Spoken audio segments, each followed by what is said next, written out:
The clang of mess tins, the smell of weak coffee and stale biscuits, this was the reality of the global conflict that gripped the world from 1939 to 1945. Before the first shot was fired, armies understood a fundamental truth: a soldier fights on his stomach.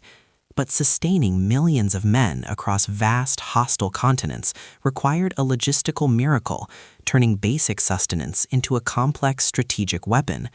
We are not just exploring ingredients, we are uncovering the hidden story of morale, endurance, and desperation that was served up 3 times a day. The rations varied wildly, a mirror reflecting the industrial might and strategic fortunes of the nations at war. The American GI enjoyed pre-packaged variety, while the German soldier transitioned from abundance to starvation, and the Soviet Red Army relied on simplicity and resilience. This story is crucial because food was often the only dependable comfort, or the source of crippling sickness and despair that the fighting man experienced. It dictated the pace of advancement and the depth of retreat. This journey takes us into the trenches, the jungles, and the frozen steppes to examine the essential question: what fuel kept the engines of war running? The United States, with its unparalleled industrial capacity, sought to provide its fighting forces with rations that were not only caloric, but palatable and morale-boosting. Their primary innovation was the K-Ration, designed for 3 meals a day for a single man in mobile operations.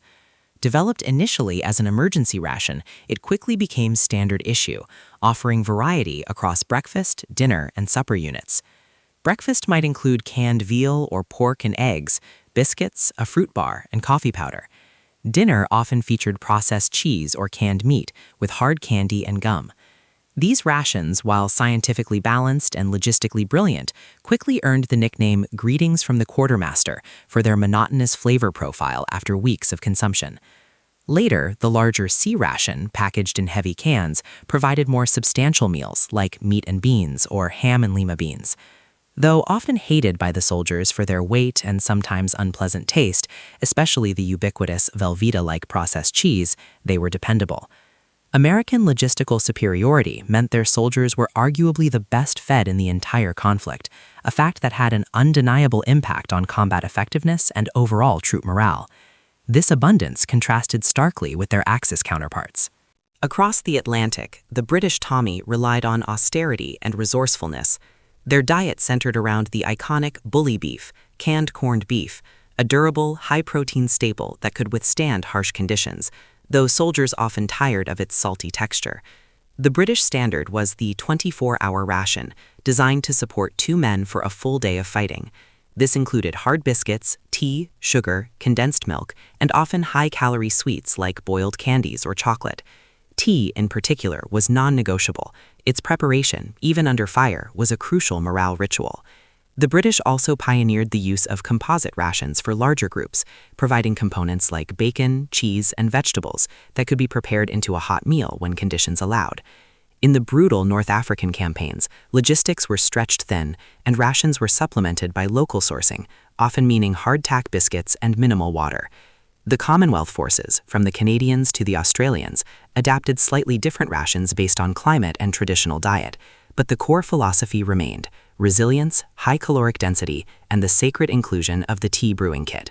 Their ability to make do with less while maintaining a reliable caloric intake was a quiet victory of imperial resource management.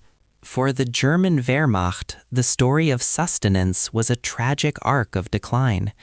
Initially, the German military was well provisioned, with their standard iron ration consisting of preserved meat, hard biscuits, and coffee substitute, intended only for emergencies. Daily sustenance came primarily from field kitchens, providing hot meals, Eintopf, stew, or soup, which offered vital psychological comfort and superior nutrition compared to cold rations. This early abundance fostered high morale. However, as the war dragged on, particularly after the invasion of the Soviet Union, German logistics crumbled. Supply lines stretched beyond breaking point, and the reliance on requisitioning food from occupied territories became a brutal necessity. When local resources dried up, the German soldier began to experience true hunger. Ersatz, or substitute, ingredients became commonplace. artificial sweeteners, rye bread cut with sawdust or potato flour, and coffee made from roasted acorns or chicory. By the war's end, particularly in the besieged units and the shattered remnants on the Eastern Front, malnutrition was rampant.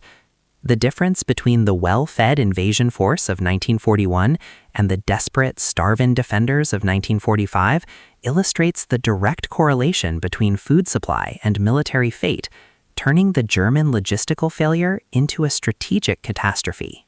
The Soviet Red Army faced arguably the harshest conditions and the most austere diet of any major power. The sheer scale of the Eastern Front and the destruction wrought by the initial German invasion necessitated a utilitarian approach to rations. Their standard issue was simple: rye bread, often stale or frozen, canned stew known as tushonka, canned preserved meat, typically pork or beef, and grain, usually buckwheat or millet, which was cooked into a heavy kasha. Morale sustenance came in two forms: hot food and vodka. The field kitchens, polyovoya kuchnia, were critical, delivering warm, if basic, meals to the front line, representing a crucial link to civilization. Vodka, distributed regularly, served as both a painkiller and a psychological buffer against the relentless cold and terror. Logistical failures and the scorched earth tactics meant that many soldiers relied heavily on local foraging, or, during severe winter campaigns, subsisted on tiny rations. But the Soviet military machine was built on endurance, and while their rations lacked variety or modern packaging, they provided the necessary bulk calories. The resilience of the Soviet soldier, fueled by tushonka and sheer willpower, became a testament to the fact that even the simplest, most monotonous diet could sustain the fight against annihilation. The logistical nightmare faced by the Japanese Imperial Army was unique and particularly brutal. Unlike the Western powers that relied on mechanized transport and canned goods, the Japanese logistics system was often insufficient, especially in the vast jungles and island chains of the Pacific. Rations primarily consisted of rice, either dried or cooked into large balls, onigiri, supplemented by pickled plums, umeboshi, and dried fish or vegetables. The problem was that once fighting commenced, consistent resupply was often impossible due to Allied naval dominance. This forced Japanese troops to rely heavily on self-sufficiency and brutal foraging. Malnutrition was rampant, and illness caused by contaminated food and water led to more casualties than direct combat in many theaters. The infamous garrison ration was often inadequate, and as supply lines collapsed, units were ordered to live off the land. This mandate turned into prolonged periods of starvation, forcing desperate measures, sometimes leading to the unimaginable. The extreme physical and mental toll of chronic hunger became a signature tragedy of the Imperial Japanese war effort, highlighting how insufficient logistics can utterly negate battlefield ferocity. Beyond the type of food, the logistical challenges of delivering it defined the war. The immense distances of the global conflict meant that food had to survive incredible journeys. Heat, humidity, and time were the silent enemies. Cans were often dented, seams were breached, and botulism became a terrifying risk. The notorious 10-in-1 ration, designed for 10 men for one day, required efficient preservation, but spoilage rates were high in tropical zones. Shipping perishable goods across the Atlantic, vulnerable to U-boats, required huge fleets and massive convoy protection. In the deserts of North Africa, water consumption was the primary concern, requiring meticulous rationing of every drop. In the frozen wastes of the Soviet Union, food had to be thawed carefully, often leading to frostbite if soldiers attempted to eat frozen staples. The quartermasters of every nation fought a continuous battle against nature and distance, and the success or failure of their efforts directly translated into the capacity of the infantry to fight. When supply trucks failed to arrive, the soldier's stomach became the ticking clock of operational endurance. The difference between cold, emergency rations and a hot meal was often the defining factor in battlefield morale. While the K-ration and iron ration served their purpose in mobile assaults or rapid retreats, nothing compared to the psychological lift provided by a warm, prepared meal. Allied forces often used mobile kitchen trailers or established forward field kitchens, serving what was known as the A ration or B ration, fresh or canned or frozen components prepared on site, respectively. These kitchens often pushed dangerously close to the front lines, risking bombardment just to give the men stew, potatoes, or fresh bread. The smell of cooking food was a powerful reminder of home and a momentary respite from the relentless tension of combat. Conversely, when logistics failed, soldiers subsisted solely on their hard, cold rations for days or weeks.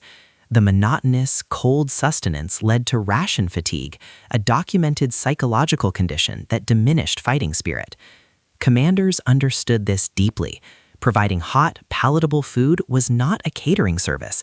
It was a non-negotiable tool for maintaining unit cohesion and aggressive fighting spirit. Beyond the basic caloric necessity, certain comfort items served as powerful quasi-currency morale boosters. For the Allied forces, this often meant cigarettes, chocolate, and chewing gum. Hershey's developed the special D-ration chocolate bar, designed to be unpalatable unless truly hungry, to prevent impulse consumption, yet still high in calories. The promise of coffee, real or instant, was essential for long watches and cold nights. Tobacco was ubiquitous. The cigarettes included in Allied rations were often traded, bartered, or simply provided the stress relief necessary to endure another day. These small luxuries were often more sought after than the primary food components. German soldiers, too, relied on tobacco and coffee substitutes, and often received supplementary packets of sweet biscuits or condensed milk when supplies allowed. These items transcended mere consumption. They were symbols of connection to the outside world, momentary acts of normalcy, and critical elements in the complex, unspoken social economy of the trenches and the barracks. Removing these items meant more than just a reduction in pleasure.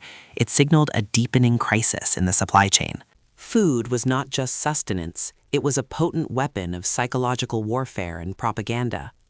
Allied posters often depicted the American soldier enjoying plentiful, high-quality, scientifically prepared rations, contrasting sharply with images of starving or desperate access soldiers. This served to bolster morale at home and intimidate the enemy. The myth of the German logistical genius, which allowed them to feed their forces entirely through local conquest, was perpetuated early on. The reality quickly eroded this narrative. Furthermore, food was used in diplomacy and relief. As Allied forces liberated Europe, the distribution of surplus rations to starving civilian populations became a vital tool for winning hearts and minds, demonstrating the generosity and industrial power of the liberators. Conversely, the strict rationing imposed in Britain and Germany, necessary for national survival, was used by governments to emphasize national sacrifice and unity. The story of what was eaten and what was promised to be eaten was as much a part of the broadcast news cycle as the battlefield victories themselves. As the war entered its final, brutal phases, the divergence in military diets became starkly apparent. While American and British logistics systems continued to deliver reliable, if monotonous, rations across the front lines, the Axis powers faced catastrophic starvation. German units, particularly those isolated in pockets or retreating rapidly, survived solely by desperation, often resorting to eating horses, dogs, or anything vaguely edible they could scavenge. This extreme deprivation severely hampered their fighting effectiveness and drove widespread surrender.